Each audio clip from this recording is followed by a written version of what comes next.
The Twins run into a buzzsaw as they fall to the Astros in Game 3 by a score of 9-1, dropping the series 2-1, and we're here to break it all down. What's up? What's up? Back in the lab, back at it. Another Twins postcast episode right here on the Locked On Sports Minnesota Network. You got myself, Luke Inman, at Luke_Spinman. That's Brandon Warne, host of the Locked On Twins podcast. Go follow him on X at Brandon_Warne. And Brandon, before we jump into all the action from Game 3, let me remind everyone this postcast episode is brought to you by Jace Medical. Empower yourself with a purchase of a Jace case, providing you with a personal supply of 5 antibiotics to treat over 50 types of infections.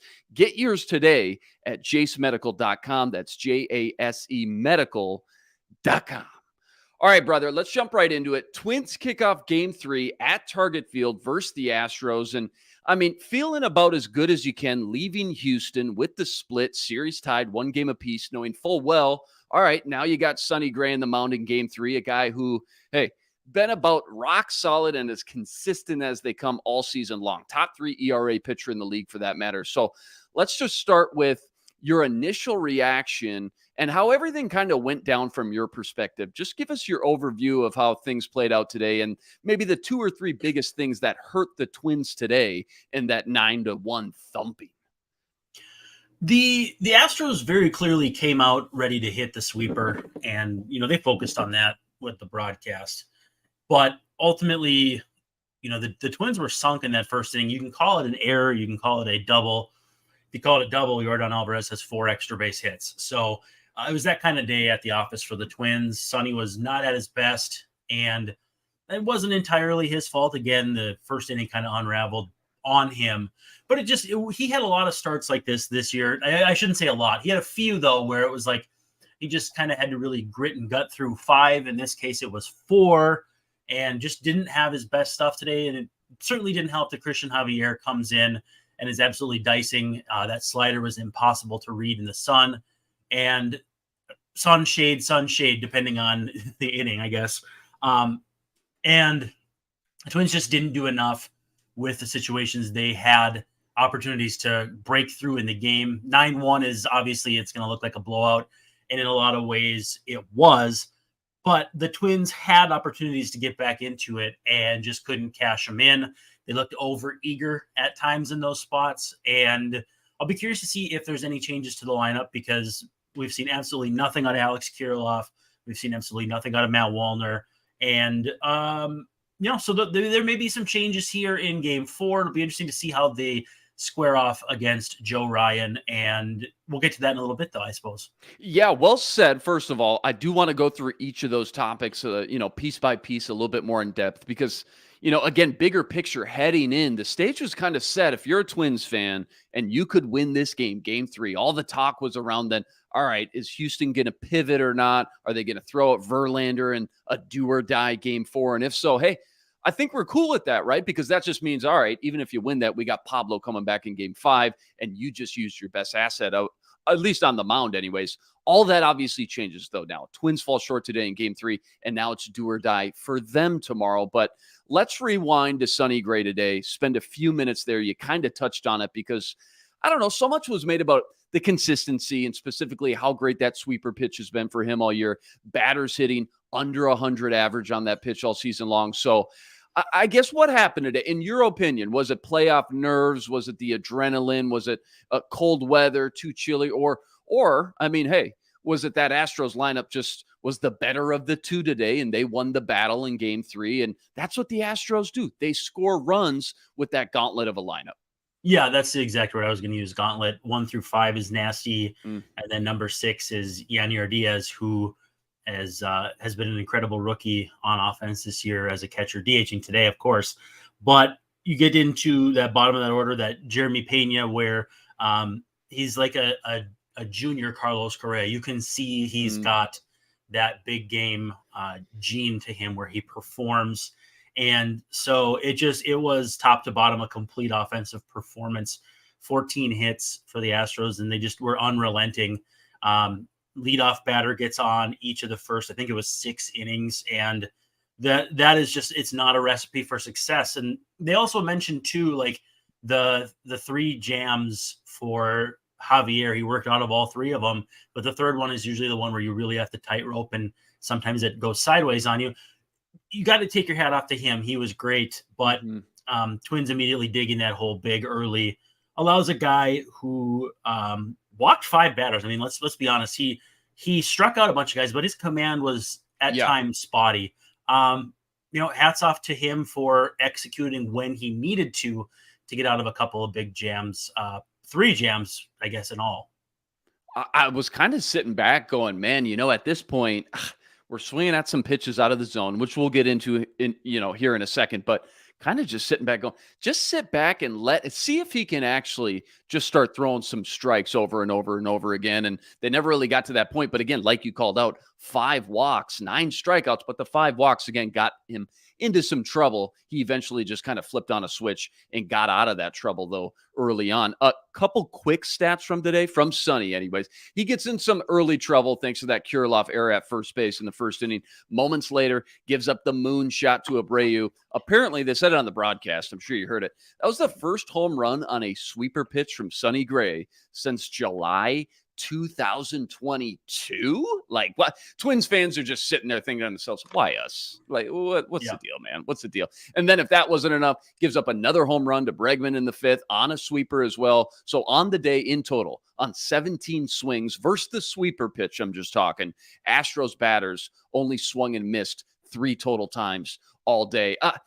Was there like a specific unique game plan they had versus him? And that pitch I'm talking about specifically, because they did mention it again on the broadcast, it just looked like they were behind on every fastball. And as opposed to, okay, so we're just sitting on the breaking stuff and that sweeper pitch instead. Yeah, when you can eliminate the fastball, or in this case, it was kind of counterintuitive. When the Twins beat Kevin Gausman, they were able to eliminate, or at least kind of spit on the split. With Framber Valdez in game 2, it was the breaking ball. And it felt as though they eliminated the fastball to attack the sweeper, which seems counterintuitive, but I'm sure they had, for some reason or another, a tell or something in the data that said, this is what you're going to want to watch for. It may not be the easiest pitch to sit on, but if that's what you're looking for, it's going to make you a little better at it. And I think, too, Sonny's fastball probably isn't good enough where you can't spoil it. And I think, like you said, they were swinging behind some fastballs, but Sonny doesn't throw 95. He'll touch 94 at times, more 92, 93. And so that is why he has to kind of pitch the way he does, front door 2-seam fastballs, breaking balls. He's not going to blow you away like Pablo Lopez can at times. So, it wasn't his day. And that's easy to say from this vantage point, this viewpoint.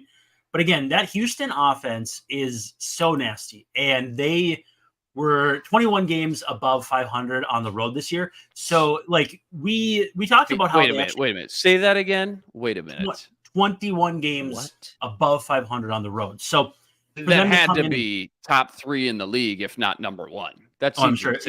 I'm sure it's number 1.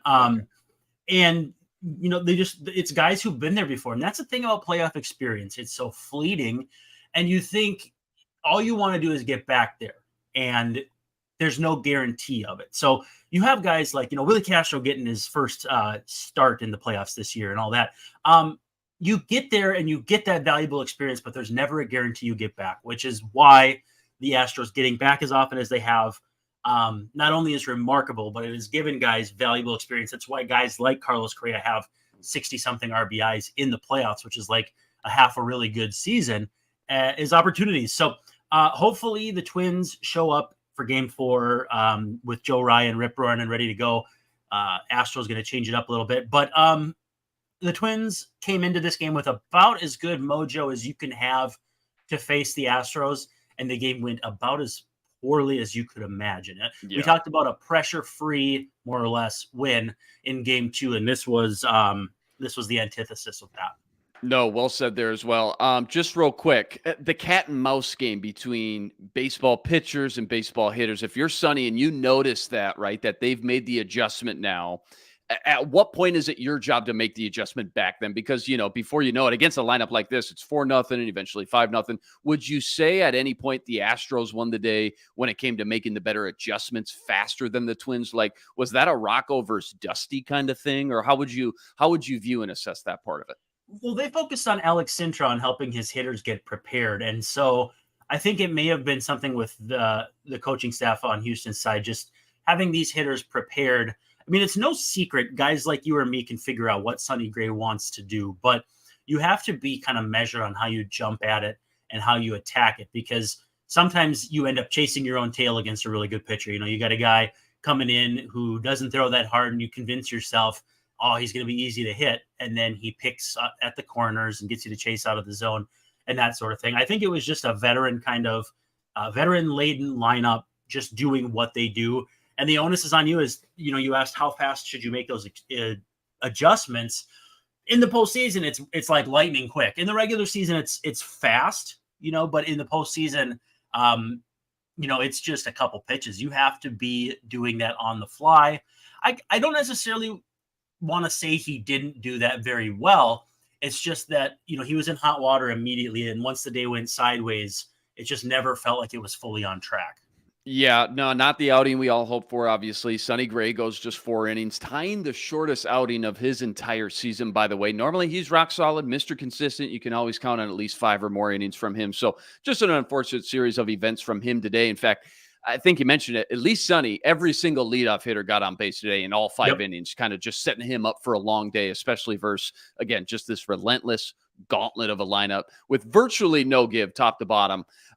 Moving on here. So I know this one, in theory, on paper anyways, makes no sense because both teams have to play with the exact same elements going on. But you saw, especially early on, Twins hitters having a nearly impossible time with the sun/shade factor going on when up at bat. Now, again, Astros hitters figured it out pretty quickly, 4-0 in the first, but especially in some critical moments there early on, like 2 runners on base, 1, even sometimes no outs. You got your best hitters up at the plate, and you got Royce Lewis and Carlos Correa kind of just flailing at some pitches way out of the strike zone that weren't even close. I guess just talk to me about that, and if it felt like the Astros, I don't know, figured something out the Twins didn't, or is it something even deeper, like Christian Javier's pitches just happen to favor those tough elements? Or what was your take, I guess, on the elements out there from what you saw?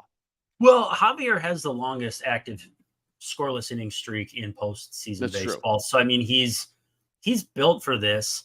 But part of me wonders, and I don't know how much it matters or not, but the guys that broke through for them early were right-handed hitters. So I don't know if the shadows were different for a right on right versus a right on left. But we did see, I guess, Correa and Royce struggle as well. So I don't know if it was maybe the tilt of the slider that Javier was throwing, or the breaking ball that was different than Gray. I think all of that matters a little bit, but also too, the pitch that Abreu hit out was center cut. I mean, that you see that breaking ball up and hanging, and your eyes get about as big as saucers. And I think Jose Abreu said, "Yes, sir, I'll have another."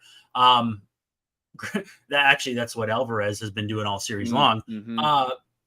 But, they beat you with their big guys. Bregman said, the sun has not gotten that much better. I think he was playing it a little bit coy, kind of had a little grin on his face. Yeah. I think they just, elements are the same for everyone. It's like a football game when it's raining or snowing, the crazy rain or wind football games we see in like New England sometimes. You really can't point to any of it. But for whatever reason, I just feel like the Astros were a little better equipped for it. And I don't know, because the Twins had a lefty-heavy lineup because Javier has been more vulnerable against lefties. So I don't know if lefties facing, they both face the hitter's eye or the batter's eye. But if there's a little different angle with the sun and the shade and the difference between the two, because the ball will go in and out of the sun as you kind of watch the band of grass between home and the mound. I don't know how much different that is for right-handed hitters versus left-handed hitters. I think it's actually a little different, but maybe not a ton. So I'd be curious to ask if I was covering the game in person, I'd probably ask, maybe somebody switch hitter like Willie Castro or something. Yeah. Hey, is there a difference here? Because I can't say for sure, but I get the feeling that maybe that could be a little bit of a part of it. Oh, man, Christian Javier, though, some junk in the trunk today, throwing smoke. Not just the stat line, which was obviously so impressive, just 1 hit through 5 innings, 9 strikeouts, but, like, the Twins hitters never really even felt like they got the barrel of the bat on the ball and hit anything with much authority on him all day, for the most part anyways, outside of that Kepler double early Yep. on. Yep. How good was he? Because it feels like he's doing the same exact thing he did last year, turns it on in the playoffs, kinda hitting another gear, another stratosphere now in October. You're talking about Javier? Yeah, yeah. Yeah. I mean, to go from a no hitter to a one hitter, boy, Unbelievable, dude. the audacity! It's like incredible to see how he had a 4.65 ERA in the regular season. He was he's very talented. He's very skilled. The execution just wasn't quite there, and it didn't matter. And some of these guys, you get to October and they can just flip the switch. Carlos Correa is another one. And I think Jeremy Pena is going to become one of those guys. But Jose Abreu late in the season did it. He was horrible to start the year.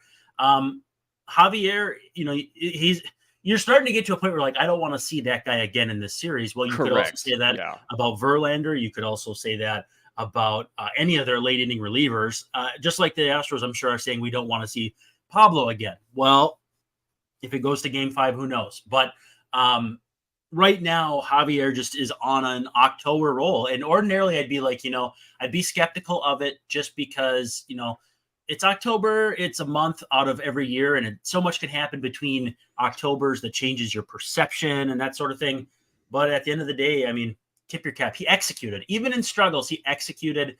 And for all the walks, his strike to ball ratio is still pretty good. Mm-hmm. So part of me wonders if the walk, some of it was just kind of moving the ball in and out of the zone and seeing what would work too. Because when you have a 4-0 lead, when you step on the mound, that gives you a ton of leeway to do a lot of different things on the mound that you may not have the confidence to do in the postseason when it's tied or maybe just a 1-run lead. Yeah, good point there. What'd you think of the home crowd today? I mean, even despite not a lot to cheer about, they were in it from start to finish. And what I really love, they had the college basketball bit going on, chanting the shot clock down for Javier there early on. How much of a home field advantage does that give a team, or just boost their confidence in the dugout, knowing they've got the crowd factor behind them like that? Yeah, it was a hot crowd. It didn't make me forget about Philly or anything like that, but it was a good crowd. Really good crowd. My only complaint, and they actually brought this up too, is say the wrong number. Don't count it down. You got to get in his head. Down for, yeah. Subtract 2 numbers, or you're almost helping him a little bit, right? Right. Yeah. I mean, it's hard to say because I don't think he would really focus on it and actually use it. But it's not hurting him as much if you're giving him the exact time. So, it's just a little inside baseball fan know-how. But at the end of the day, I mean, I don't think it makes that much difference. The crowd was good. The crowd was hot.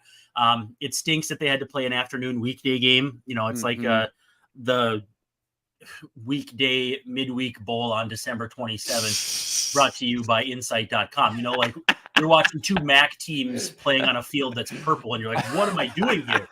Same kind of deal here is like, and why am I betting on it too? I don't even know these guys. Yeah. It's brought to you by, and then it's like the People's Court, all the stuff that's on in the middle of the day. So I mean, it not a really great hand to be dealt. You'd ideally want to be playing under those lights, but we'll see what happens in terms of Game 4. I'm enthused. I'm excited. I'm not ready to pack it up. And guess what? Even if it ends here, like, what a fun playoff run. Absolutely. I hope when you and I come back, or if we talk with Sam after tomorrow's game, whoever we're talking to, that we're celebrating the potential for a Game 5. Absolutely. Because I'd rather love and lose than to never love at all. And if you want to enjoy this team and they lose in 4 to Houston, it's not going to feel so bad if Houston goes on to win the pennant in the World Series. But at the end of the day, you still get left wanting more. And I think that's a good feeling as a fan, believe it or not. Very well said, too. Last thing about the home crowd, too, I just want to mention the Jorge Polanco swinging and missing on that strike 3 call where the ball hit his bat, foul tipped in the catcher's glove. But apparently because of the crowd noise, the ump couldn't hear that one. Polanco ends up walking to load the bases. That was kind of a huge turn of events there as well. I want to break down and preview Game 4 tomorrow in Target Field, what that all looks like. But first, quick word from our sponsor. Quick reminder, this episode is brought to you by Jace Medical. Life throws plenty of curveballs at us. That's why the Jace case is out there providing you with 5 life-saving antibiotics for emergency use, giving you that peace of mind you've got access to the right medication on hand whenever you need it. With the Jace case. Jace case is simple. They handle the entire evaluation process. Plus, they've got licensed pharmacy medication delivery to your doorstep, along with the consultations and care when you need it. Save over $360 by getting these life-saving antibiotics with Jace Medical. Plus, save an additional $20 when you use the code Locked On. That's one word, Locked On, at checkout over at jasemedical.com. That's JASE medical.com. Use the promo code Locked On for the peace of mind when you need it. All right, man. So 3 games in now. Game 4 on deck. Tomorrow, 1 o'clock. Pending the Rangers-Baltimore game tonight, because the Rangers sweep them. Then they'll move our game up to the evening slot. Then we'll get first pitch around 6:07 p.m. Central Standard Time instead. Joe Ryan announced the Game 4 starter. Obviously, do or die time now. And if you're a fan, you desperately want to do everything and anything you can to get to Game 5, get your stud, Pablo Lopez, back out on the mound, especially after his gem, obviously, in Game 2. Talk to me about what it all looks like. Like, what's the game plan if you're Rocco, and how short is that leash going to be? Yeah, it's probably not going to be excessively long. I think if he gives you 4 innings, you're probably pretty excited about it. And if he can keep them in the ballpark, again, same deal there. The big thing is that his home run issue was largely limited to when he was dealing with the groin. Did give up some homers in Colorado, but that's, that's like getting candy when you go to Halloween. So not that surprising. But they're going to be all hands on deck, both sides. Houston doesn't have a specific starter yet, but I'm sure they're going to do what we call Johnny Allstaff or Johnny Holstaff approach, where it's a little bit of this and a little bit of that. The Twins have Paddock. They'll have Jax, who barely pitched today, Duran, Stewart, et cetera, et cetera. So they're in a spot where they can piece it together, and, it's kind of like putting together a puzzle. Just depends on what it looks like at the end. If it's going to be something you want to hang on the wall or just throw away.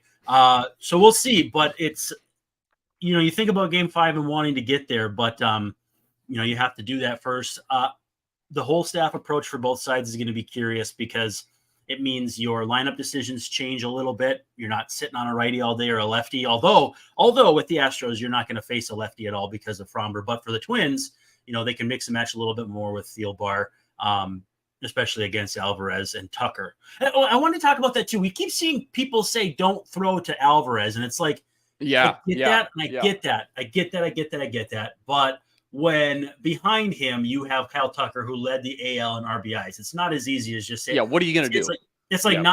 I hate keep going to football metaphors for you, but you can't just not throw to someone's side of the field. You got to try. It's certainly right.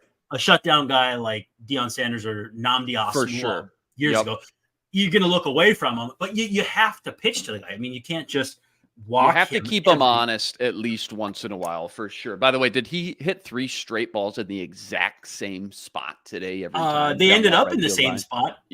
True. But they ended up in the same spot. He ended up in the same spot. So that's right. That's something to be said for consistency. Hey, give us a little quick spotlight on JP France. Sounds like he's going to get the nod for the Astros tomorrow in Game 4. Now, just pretend I'm 5 years old. What's the basic scouting report look like on him for fans listening at home? What they can look for, strengths, weaknesses. How do the Twins attack him, I guess, and get their swag back, so to speak? Yeah, it's going to be a pretty short stint for him, I'm sure. ERA almost 4, but his secondary stuff in terms of statistics, not good. Not many strikeouts, too many walks, too many homers. The homer rate isn't bad, but when you consider that he doesn't strike anybody out and walks guys, it's not great. Not big time stuff. Throws a lot of different pitches. He's a 5-pitch pitcher. Will sit in kind of the low to mid 90s with the heater, but he's going to bring a lot of different looks at you. And it's just kind of like, this is when you look at your number 5 or number 4 starters in a pretty good rotation, this is exactly what they look like. If I'm not mistaken, the Twins saw him, and I don't think they fared particularly well against him. At least in one of the outings. I remember watching and being frustrated because I thought he was the guy that Twins should get to, and instead it just didn't happen.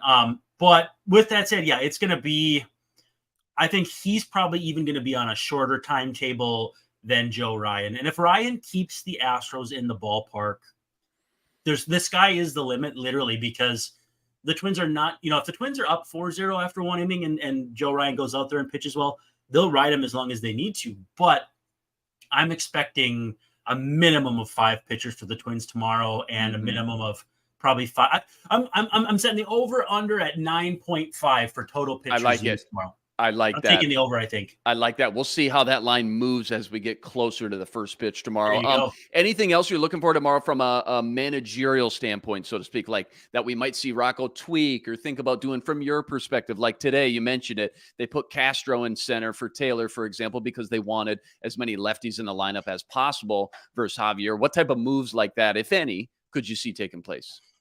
It wouldn't shock me if Kirilloff and Wallner were not starting. Again, the bats have been so stagnant. Part of me wonders too if Kirilloff isn't 100% healthy. He did have that play against Toronto where he kind of got stumbled on at first base. I think it was the Polanco misplay, if I'm not mistaken. So I don't know how he's feeling. He's not looking too good at the plate. So we'll see what happens there. But I would guess might be a little more veteran-laden lineup. I don't know if it means, Kyle Farmer in there somewhere, or if it's more along the lines of, Donovan Solano in at first base and maybe Willie Castro in left and Wallner sitting. And Ryan Jeffers offensively hasn't done much either. So maybe Christian Vasquez gets in there to catch Joe Ryan. Maybe they want a little more, veteran moxie, veteran experience behind the plate. We've seen the Astros do that this series with Maldonado, and Vasquez is in some ways a similar kind of player. So I'm guessing you'll see one or both of those lefties start the game on the bench for the Twins. And I think Vasquez will probably catch tomorrow, but it wouldn't shock me if he doesn't, which I guess probably sounds like talking out of both sides of my mouth. But no, I get it. A lot of options now here going into game 4. And a do or die, things change very quickly now that you know, obviously, you got to win right now or you go home. Before we close up shop here, quick reminder to subscribe to the show channel if you haven't already. Plus, make sure you subscribe to the Locked On Twins podcast as Brandon keeps breaking down the team each and every week on the Locked On Twins podcast network. All right, man, give us, I guess, just your final 30-second thoughts. Going into do or die, game 4 tomorrow for the Twins. 2023 season is on the line. I mean, I get it. This Astros team is the defending world champs for a reason. That lineup is absolutely stacked top to bottom. They ran into a buzzsaw today. What are you looking for tomorrow, though? Or if you can, try to shine a little hope or optimism for the fans listening and watching at home right now. Well, this isn't going to necessarily be Greg Coleman breaking down the Vikings for 30 seconds before the game starts. But this is what... Yes, exactly. This is what you prepare all year for, all winter. Winter is cold. It's coming soon. You may even feel a tinge of it in the air tomorrow at Target Field. And if this doesn't thrill you, then I would question what you're watching baseball for. It certainly stinks to be on the brink of elimination. You can say they're going to go home. You can say they could stay home. They're already home. We'll see what happens. But if you are built for this, if you're built for October, if this is what you're all about, then there's no better place to be as a baseball fan. Twins are, in some respects, playing with house money. People didn't expect them to get to this point in terms of the regular season, now the postseason. And guess what? They're still, for the most part, going toe-to-toe with the defending champions. There's no moral victories in October, and we're not looking for that. The Twins need real victories in October. It starts tomorrow, and then they can go back to Houston with Pablo, seal the deal here, and get ready to play the ALCS against probably Texas. Ooh, baby, I'm ready to run through a brick wall right now, okay? By the way, 1 of 9 with runners in scoring position today. Got to hope that balances out a little bit, reverts back to the mean a little bit tomorrow. They can get the bats rolling again in front of that rockin' home field crowd out over at Target Field. And hey, I said it before, I think it was last week, ESPN's Jeff Passan said, this is the most dangerous team, the Twins, that is, of anyone in the playoffs, because nobody was hotter coming in, given their second half of the season, and specifically how they played in the entire month of September. That momentum combined with the pitching staff, that was something that could carry them deep into the playoffs. So we'll see. Love it. As always, before we get out of here, we're a full week into the playoffs now. What else is sticking out to you around the rest of the league when it comes to October baseball? What surprised you thus far? I think I just got your prediction on Baltimore, Texas tonight. Yeah, the Diamondbacks, too, have been really, really good. Yeah. to do what they've done to the Dodgers in a building where they've struggled is incredible. You think about going into the Bronx and doing what teams do to the Yankees in the playoffs since 2009, except for the Twins. Same kind of deal with the Dodgers. It's a hostile, difficult place to play, and you have to feel really good about yourself if you're the Diamondbacks. It's a young team. Corbin Carroll, Gabriel Marino, they are going to be fun for a while. It's always hard to face off against those Dodgers, but they are going toe-to-toe. And, I wasn't loving, and I talked about this, I don't love the idea that people are saying, oh, the top seeds shouldn't have to sit so long. Mm-hmm. At the end of the day, you can only do so many things to mitigate that the postseason is a pretty random set of events. And so, honestly, I like the way the postseason is right now. I don't want to add teams. Not really interested in subtracting teams. I think they've found a sweet spot where there's enough drama in the wild card series, but it's not a one and done. I'm okay with where everything is at right now, and I think we've had a pretty entertaining postseason. If you didn't see Bryce Harper getting doubled off first base to end the game. Unbelievable. Dude, I was just going to say, Atlanta was 6 outs away from being down 2-0 last night. Yep. And all of a sudden, Braves battle back. Ooh. One of the best offenses we've seen in our lifetime, non-2019 edition, and They were on the brink, on the edge of possibly being swept off their booties. And now it's a whole new ball game. October baseball, man, nothing better. Twins run into the buzzsaw today. Wheels kind of fall off in game 3. They lose to the Astros 9-1. Game 4 tomorrow, season on the line. They're going to turn to Joe Ryan. Hopefully extends their 2023 campaign to a game 5. We can get to Pablo Lopez back on the mound at least one more time this year. Hey, huge shout out, though, to everyone who joined us on tonight's postcast. And another reminder, we will be here every single playoff game from here on out to break down all the action. That's a reminder, too. Go check out Brandon every week on the Locked On Twins podcast. He's pumping out everything you need to know as the Twins try and stay hot, try and force this game 5 tomorrow night. That'll do it for us as October baseball continues. Follow us on X at Luke_Spinman, at Brandon_Warne. Follow all our work over at the Locked On Sports Minnesota Network and the Locked On Twins Podcast Network. Same time, same place tomorrow. But until then, he's Brandon Warne. I'm Luke Inman, signing out.